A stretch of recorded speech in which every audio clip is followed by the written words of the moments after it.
Olá a todos, aqui é o Gustavo Cerbasi.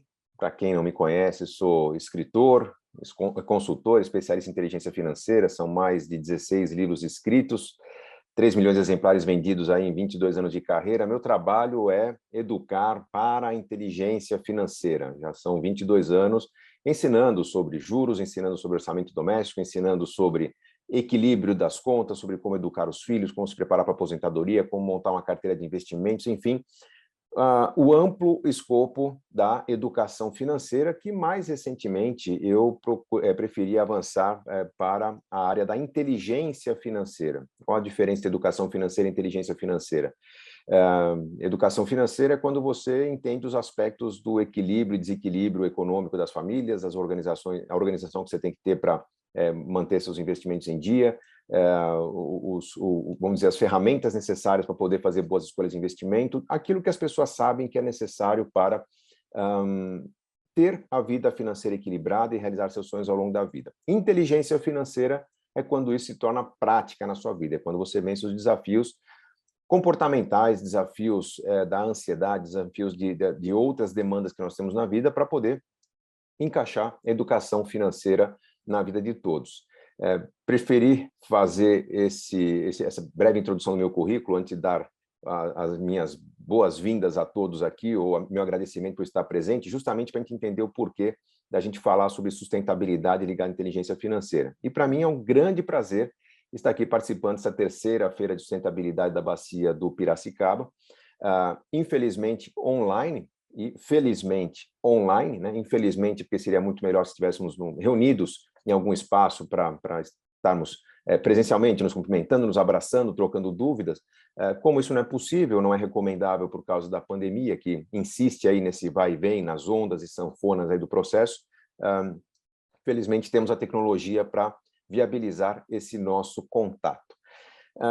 Quando eu recebi o convite para participar, e para mim estava claro que não era viável estar presencialmente, tanto questão de pandemia quanto agenda, eu pensei em trazer para vocês aqui algumas reflexões sobre as consequências da educação e a evolução dessa educação para a educação financeira e inteligência financeira e como que isso impacta não só o nosso bolso, mas as questões de equilíbrio ecológico do planeta, as questões de temperatura, as questões de escassez de energia, de falta d'água. Eu quero contar um pouquinho da minha história relacionada à minha casa inteligente. Quem ainda não conhece minhas redes sociais, o meu canal no YouTube, canal Gustavo Cerbasi, tem uma playlist chamada Casa Inteligente, onde eu conto um pouquinho das experiências que eu fiz em casa. Falo experiências porque foi uma reforma feita há 5 anos atrás, onde eu tinha ainda poucas referências do que era feito no mercado e fui atrás de especialistas, engenheiros, arquitetos que me ajudassem a criar soluções que hoje já são praticadas de maneira mais frequente e abundante em residências e edifícios comerciais de todos os níveis de poderes aquisitivo e regiões do Brasil. Mas antes, eu preciso explicar para vocês um pouquinho de onde nasceu esse projeto, ou como que a história da inteligência financeira se conecta à sustentabilidade. 22 anos estudando finanças, 22 anos prestando consultoria, que depois evoluiu para o meu curso online. Hoje eu tenho um curso que substitui o antigo serviço de consultoria, mais de 16 mil alunos já foram formados nesse curso, no curso online Inteligência Financeira. E o objetivo desse curso é mostrar para as pessoas onde está o desequilíbrio financeiro na vida delas, apontar quais são as possibilidades de melhoria, desenvolver técnicas de abandono do que não está funcionando e evolução para aquilo que seria ideal, mapear um estilo de vida ideal dentro do que cada um ganha, mesmo que a pessoa ganhe 2, 3 salários mínimos, ela pode simplesmente ignorar o estilo de vida que ela tem hoje e lapidar, esculpir um estilo de vida melhor. E uma vez que nós temos a situação atual bem mapeada, através de um bom orçamento doméstico, temos a situação ideal mapeada também, através de uma boa reflexão sobre possibilidades de ajustes, de mudanças, de desfazer o que está errado e investir no que está correto.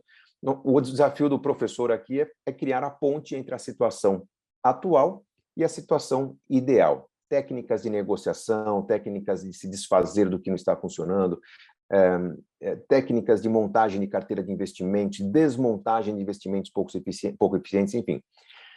Resultado, do trabalho com 16 mil alunos no curso de inteligência financeira é colocar 16 mil alunos no caminho da independência financeira. Algo que eu conquistei na minha vida há alguns anos. Na verdade, todo esse projeto nasceu do fato de eu ter conquistado uma independência financeira muito cedo, ter me tornado referência nesse assunto depois de algumas entrevistas. Não fiz nenhuma mágica, tá, gente? O grande diferencial na minha vida para ter alcançado a independência financeira cedo foi, enquanto minha carreira tinha sucesso e minha renda crescia, eu optei, entre aspas, por não evoluir meu custo de vida, né? Continuei morando num apartamento um pouco mais simples, tendo um carro um pouco mais popular. Eu falo optei, entre aspas, por quê? Porque o resultado que eu tinha na minha vida financeira era consequência de muita dedicação de tempo, finais de semana, feriados, enfim, eu era professor e estava totalmente engajado no meu projeto, entendo que aquilo é um sacrifício por alguns anos antes de nascerem meus filhos. Quando a coisa virou, eu percebi que há 4, 5 anos minha renda crescia significativamente e eu não ajustava o meu estilo de vida. Tinha feito um belo pé de meia e tive a felicidade desse pé de meia ter sido construído num período em que a bolsa de valores subia de forma consistente. Então, teve alguns elementos aí do acaso, alguns elementos de muita dedicação. Bom, o objetivo aqui é falar sobre a sustentabilidade da minha vida, né? Por que eu coloquei essa introdução das finanças pessoais e da inteligência financeira? Porque a partir do momento que nós temos independência financeira, não importa se total ou parcial, conceitualmente, independência financeira é eu poder viver do rendimento do meu patrimônio, né? Lá atrás, em 2005 ainda, eu tinha um custo de vida muito baixo, um patrimônio que era robusto, mas nada que garantisse milagres na minha vida, mas aquele patrimônio já gerava um rendimento que pagava o meu custo de vida baixo, eu era financeiramente independente. Podia parar de trabalhar se eu podia pagar minha vida com o rendimento do meu trabalho. O que eu percebi naquele momento é que com independência financeira eu podia parar de trabalhar, mas também passar a aceitar somente convites de trabalho que me fossem muito gratificantes, não só financeiramente, mas também do ponto de vista da experiência. Por exemplo, palestrar em todos os estados do Brasil, viajar, conhecer pessoas, me vincular a empresas que eu admirava muito, enfim. Tudo isso fruto de não depender da minha fonte de renda. Quando eu dependo de colocar dinheiro na mesa, eu vou ter escolhas mais conservadoras, escolhas mais resistentes, né? Não, esse trabalho aqui é interessante, mas paga muito pouco, né? Talvez não seja bom para o futuro da minha família. Ou esse trabalho aqui paga muito, mas consome muito da minha agenda, e isso pode não ser bom para a minha saúde. Quando eu tenho independência financeira, o critério de decisão de que caminho seguir é o critério do coração, basicamente. Isso permite a gente trabalhar com o que a gente gosta, né? E aí, quando você trabalha mais com o que você gosta, você se envolve mais. Ao se envolver mais, você faz aquilo com uma paixão que talvez se destaque da média, e ao se destacar, você acaba sendo reconhecido e chamado para trabalhos mais desafiadores. E aí, o resto é sucesso, é crescimento, enfim. Foi o meu caminho para alcançar a referência que eu sou no meu mercado hoje. Outro ponto que acompanha a independência financeira é o fato de nós podermos investir. Então, a partir do momento que você percebe que, tendo ou não independência financeira total, eu quero destacar esse ponto, pode ser que você não tenha independência financeira ainda, pode ser que você esteja prevendo sua independência financeira para daqui a 20, 30 anos, lá no futuro. Mas o fato de você poder investir permite a você fazer algumas experiências. Por exemplo, eu como educador, sempre investi a maior parte da minha carteira de investimentos em ações, em fundos imobiliários, também em imóveis, aqueles investimentos mais conhecidos, e fiz as minhas experiências. Quando eu tive que educar sobre consórcio, por exemplo, poxa, eu não queria, mas vou comprar um consórcio para entender como é que funciona, para entender o lado da negociação, o lado da perspicácia, conversar com pessoas que estão usando o consórcio de forma inteligente, tentando criar algum valor. Então, fui lá e usei parte do meu dinheiro para consórcio. Quando eu tive que educar sobre títulos de capitalização, não, mas capitalização é loteria. Mas eu fui comprar uma capitalização para entender onde está a armadilha, onde que a venda é mal feita, onde ela pode ser melhorada para poder orientar gerentes de banco, onde ela pode ser entendida para que pessoas que não queiram loteria não comprem o produto de forma inadequada. Então, dentro dessas experiências, meu estilo de vida foi se moldando a um estilo de vida de pesquisador para tentar entender onde estão armadilhas e oportunidades. Bom, com isso nasceram muitos livros, muitos artigos, muitas orientações. Chegou um momento na minha vida, já com filhos, que eu queria não só plantar, né, no sentido figurativo de pensar no futuro, mas começar a desfrutar um pouco mais. E por volta de 2015, meus filhos já crescendo, a mais nova tinha 4 anos de idade, o mais velho tinha 8 anos. A ideia era ter uma experiência no campo, fui atrás de alugar uma moradia por temporada, encontrei um ótimo negócio, uma residência que podia ser comprada, e fiz negócio, né? Tinha de onde tirar dinheiro para fazer aquele negócio, só que como é que aquela residência ela já precisava de uma reforma. Já tinha 10, 12 anos de construção, alguns problemas de engenharia, tinha um negócio que nos incomodava muito, a gente decidiu comprar aquela casa para reunir familiares, reunir amigos, e quando você reúne muitas pessoas numa casa de campo, cujo sistema de tratamento de esgoto é de fossa séptica, a fossa pode funcionar perfeitamente, pode não ter nenhum vazamento, mas quando 20, 25 pessoas usam a casa no fim de semana, o volume da fossa sobe. E quando sobe, tem o ladrão ali para o respiro, né, da fossa para poder liberar os gases que tem ali acumulados. O cheiro ficava ruim no fim do final de semana, né, no domingo à tarde, por exemplo. Eu chamei equipe para um engenheiro para tentar resolver o problema. Falou, olha, fossa é fossa, né? Subir o volume vai sair cheiro. Você podia instalar uma fossa longe daqui, mas a solução ideal é eliminar a fossa. Bom, eliminar a fossa, mas desculpa, amigo, eu tenho o esgoto saindo da casa continuamente. Que eu faço? Não, podemos fazer um sistema de tratamento de esgoto. E ali começou uma conversa sobre um sistema de biodigestor para nós. Imediatamente foi visto como algo muito interessante, porque nós tínhamos 3 fossas na casa, então um terreno grande, então tinha a fossa da própria residência, a fossa da área gourmet, que era um barracão de churrasqueira, e tinha a fossa da casa do caseiro. E ele falou, nós podemos eliminar as 3 fossas, construir um biodigestor. Naquele primeiro momento não sabíamos, mas depois de pronto nós vimos que o biodigestor é capaz de, ao consumir todo o esgoto da casa, mais a matéria orgânica triturada, que a gente tem trituradores nas pias, então restos de comida, vegetais, restos de alimentação, a gente joga nos trituradores, vai tudo para o biodigestor, junto com fezes de animais também, temos 2 cachorros grandes. A gente viu que o biodigestor é capaz de gerar entre 20% e 25% da necessidade de gás da casa. Essa necessidade já foi maior no passado, nós tínhamos chuveiro a gás, nós tínhamos aquecedor de piscina a gás, a gente diminuiu, mas o nosso consumo diário ou mensal de gás é de cerca de 4 a 5 vezes o que o biodigestor gera. Não elimina a necessidade de comprar o gás, mas traz uma economia interessante para a gente, em termos de consumo de gás, além de ser um grande benefício para a nossa residência de não termos esgoto acumulando, outro benefício de não termos matéria orgânica no lixo, aguardando o caminhão de lixo passar 2 vezes por semana, ou seja, eliminamos moscas, ratos que apareciam de vez em quando.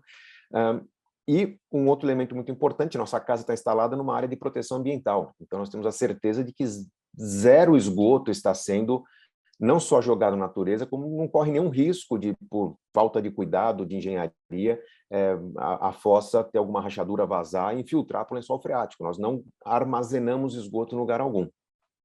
Então, esse já foi um primeiro ganho muito interessante. Além do biodigestor, nós percebemos que havia uma oportunidade de melhorar significativamente nossa casa, né? E era um momento muito oportuno. Ao mesmo tempo que a gente começava a reforma da casa, eu entrei no meu projeto online, o meu curso, que era presencial, se tornou online, a gente conseguiu dar uma escala muito grande.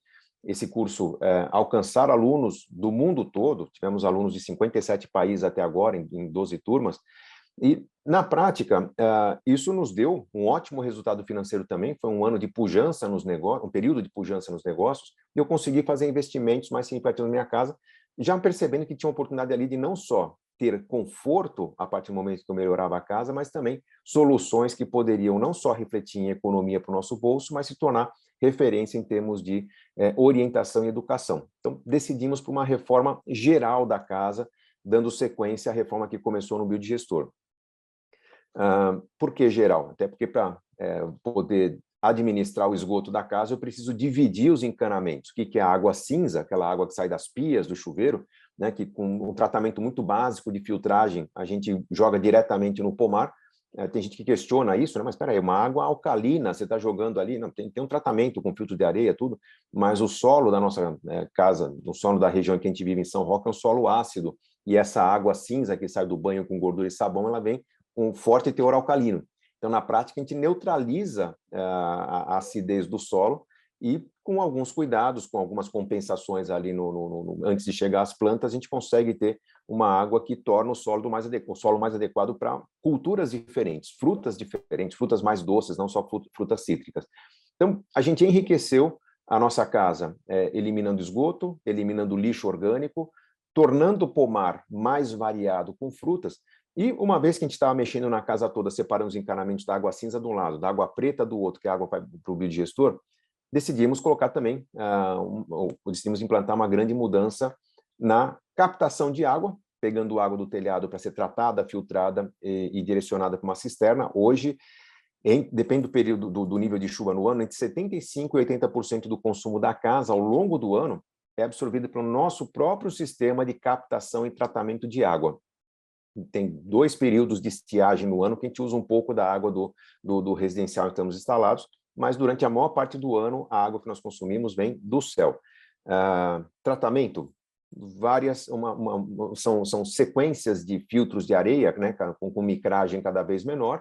Essa água, quando chega na cisterna, ela está filtrada, não está purificada, depois ela passa por um sistema de filtros, como se fosse filtros de pia, né, de tamanho superdimensionado para dar conta da caixa d'água, e na sequência um sistema ultravioleta para eliminar organismos vivos. A água chega na caixa d'água pura, testada a cada 3 meses, nós fazemos essa testagem, é uma água que tem qualidade superior à do nosso residencial, perfeita para banho, para consumo, sem nenhum tipo de risco.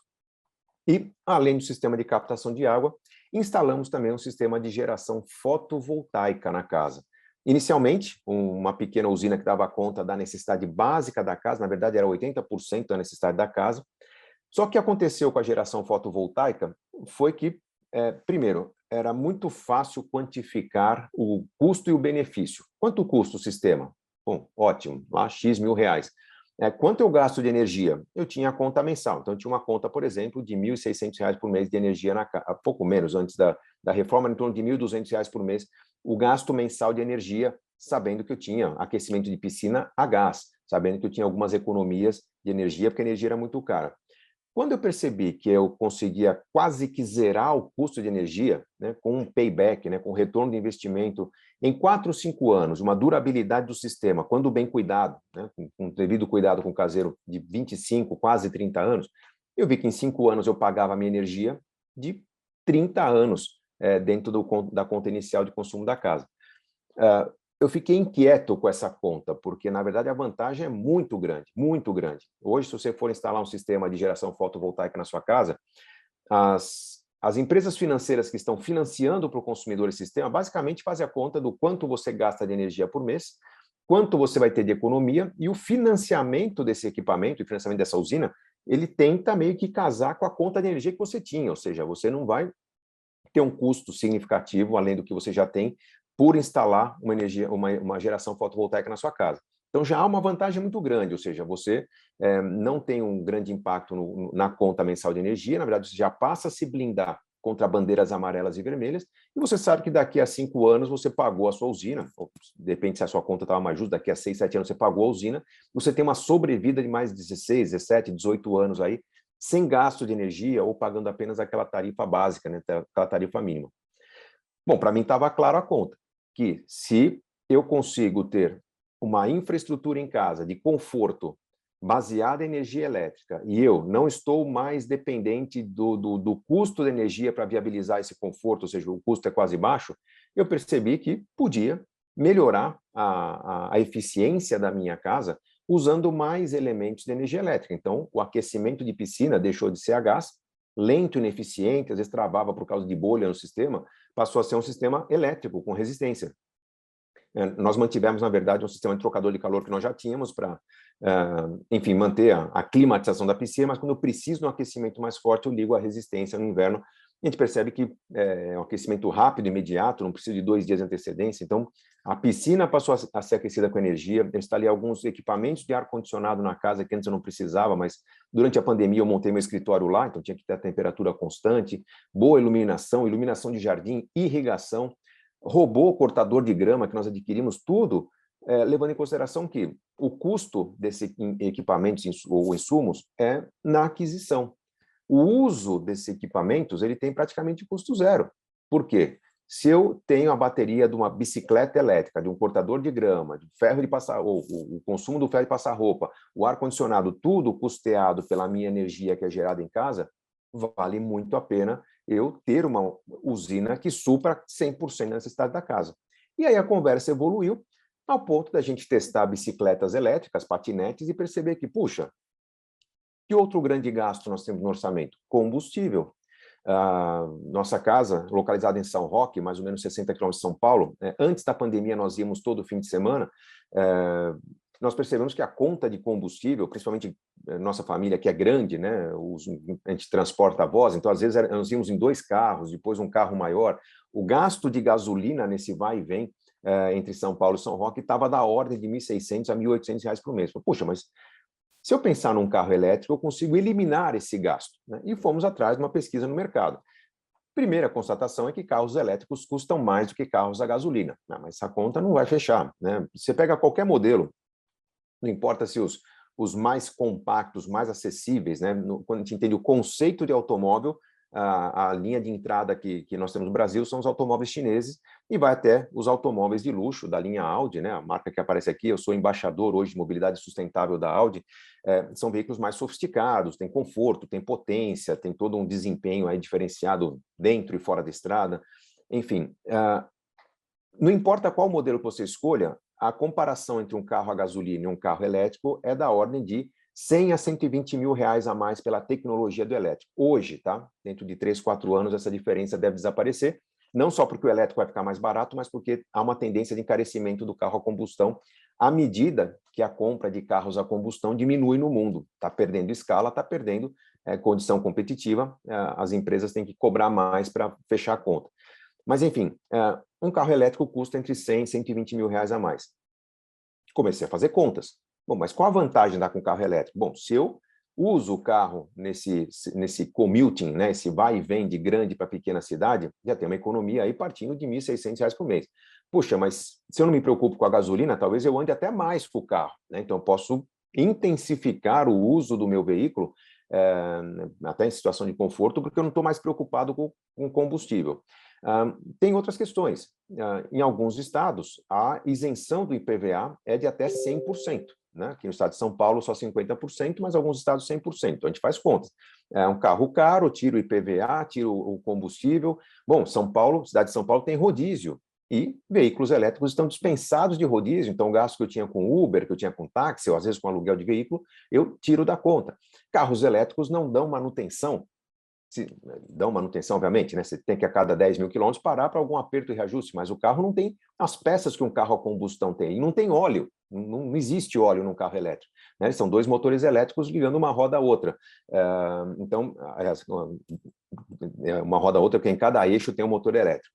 Então, não tem escapamento, não tem correia, não tem bielas, não tem bronzinas, não tem toda aquela cadeia de equipamentos e peças que compõem o carro a combustão. Um carro elétrico tem cerca de 30% menos peças do que um carro a combustão.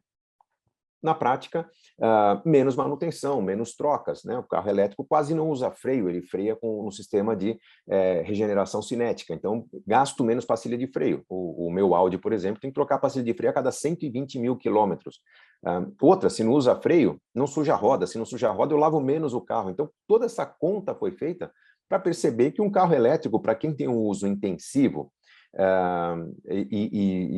de certa forma, pretende ficar com o carro por mais de 3 anos, né? Em 4 anos e meio, a conta se fecha, mas se fecha financeiramente, porque do ponto de vista sustentável, nós estamos usando um carro que polui zero. Eu visitei parques nacionais, fui para a Pedra do Baú, em Campos do Jordão, subi até o Pico da Neblina com o meu carro, e ao chegar no parque e falar, esse carro tem zero emissão, os guias, os rangers lá, falavam, olha, então use, né? Siga em frente, você não precisa parar seu carro no estacionamento, vá mais longe com o seu carro, chegue mais perto, tire uma foto dele no mirante, quem acessar no Instagram vai encontrar algumas fotos do meu carro elétrico lá, muito bonito, lá no Pico da Neblina, por quê? Não há aquela preocupação com ruído, com poluição.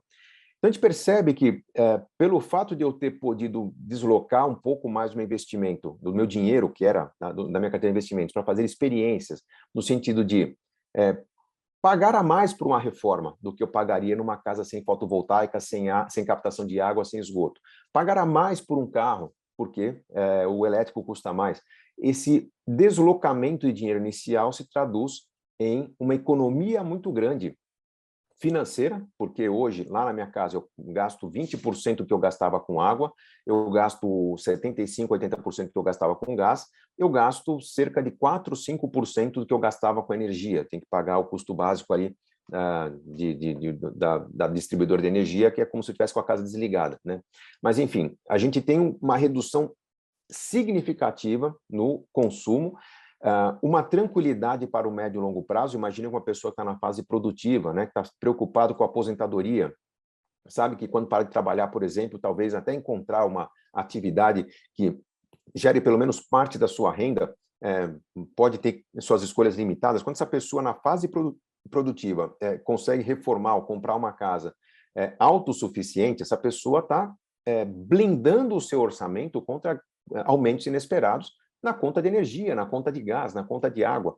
Então, tem toda uma conversa entre planejamento financeiro, sustentabilidade, sustentação das minhas escolhas no longo prazo, que hoje convida as pessoas a pararem, pensarem, entenderem, avaliarem as tecnologias disponíveis e perceberem que, por exemplo, olha, energia fotovoltaica, não tem muito o que escolher. Você tem um espaço para instalar sobre o seu telhado, uma área livre que você possa dar cobertura, que possa suprir uma boa parte da sua energia.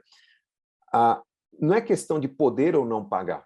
Se você sentar com uma financeira hoje, ela vai fazer a conta da economia que você tem e meio que vai te propor uma parcela de financiamento desse sistema que se encaixe no seu consumo de energia. Não vai mudar muito a sua vida, talvez tenha que dar uma entrada, sim, né? Aí vem o lance do planejamento financeiro para poder investir nisso. Talvez falte subsídios para o governo ajudar, né, empresas que dão financiamento, proporcionam financiamento, a não precisar receber a entrada, enfim, tornar o fluxo de pagamentos mais tranquilo. Subsídios podem vir na forma de redução de taxa de juros, redução de impostos sobre operação, imposto sobre operação financeira, enfim, uma série de estímulos que podem ser feitos.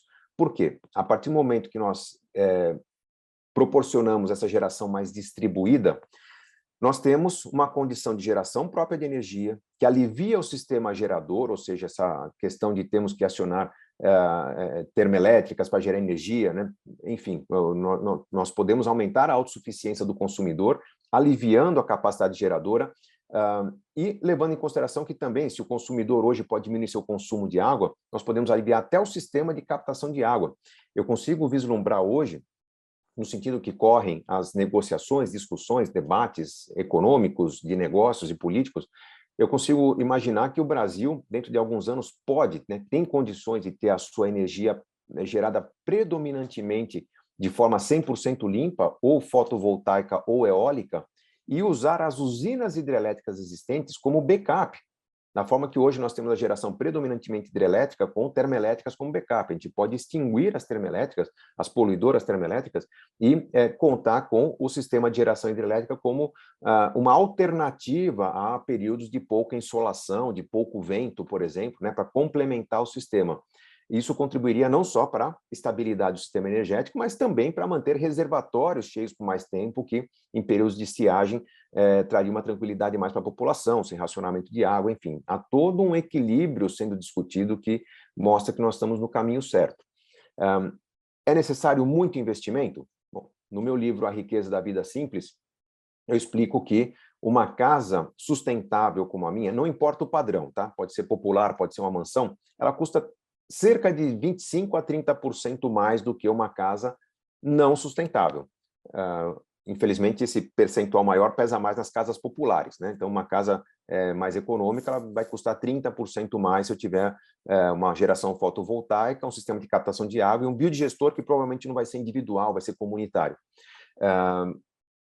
Numa casa de maior padrão, esse custo se dilui de forma mais fácil. Mas a questão é que esse 30% mais inicial funciona como o 30% mais de um carro elétrico. É um custo que se paga ao longo do tempo. Quanto mais intensivo o uso, mais nítido é o objetivo, aliás, é o benefício que você objetivava. Então, nesse sentido, eu convido todos a pararem, pensarem, refletirem sobre desequilíbrios financeiros que existem no seu orçamento, mas refletirem também sobre escolhas que estão ao nosso alcance.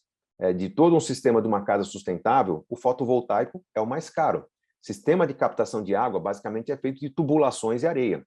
sistema de tratamento de esgoto do digestor é uma alvenaria. Na minha casa, que tem um terreno de 5 mil metros, que uma casa que recebe 25 pessoas por fim de semana, o sistema de tratamento de esgoto custou alguma coisa da ordem de R$ 10.000. Tá? Então, para casas mais compactas, residências populares, pensar que um sistema desse pode até ser coletivo, a diluição de custo é muito significativa. Então, o desafio não é financeiro, o desafio é educacional.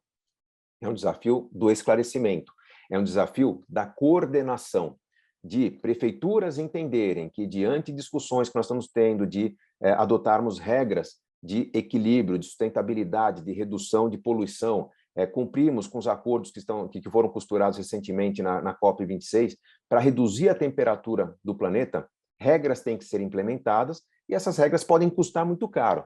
Então, muito provavelmente, investir em sistemas que nos conduzam, nos levem a seguir tais regras de maneira mais orgânica, mais social e menos impositiva, certamente vai fazer com que esse dinheiro seja usado de forma mais inteligente. Eu posso cumprir as metas pagando multas, compensando o carbono, eu posso cumprir as metas, por exemplo, não gerando carbono, tendo um sistema mais limpo, sustentável. Eu acho que esse é o caminho a ser compartilhado.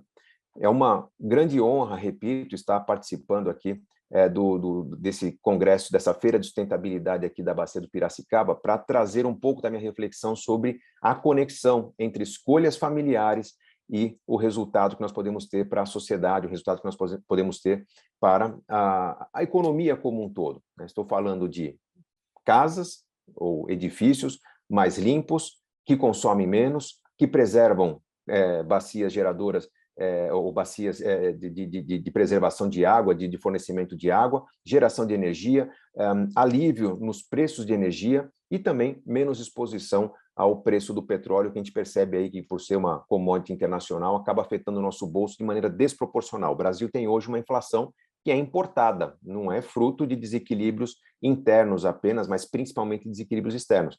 Quanto mais nós nos blindamos contra esse tipo de dependência, mais tranquilidade financeira nós temos. O caminho está aí.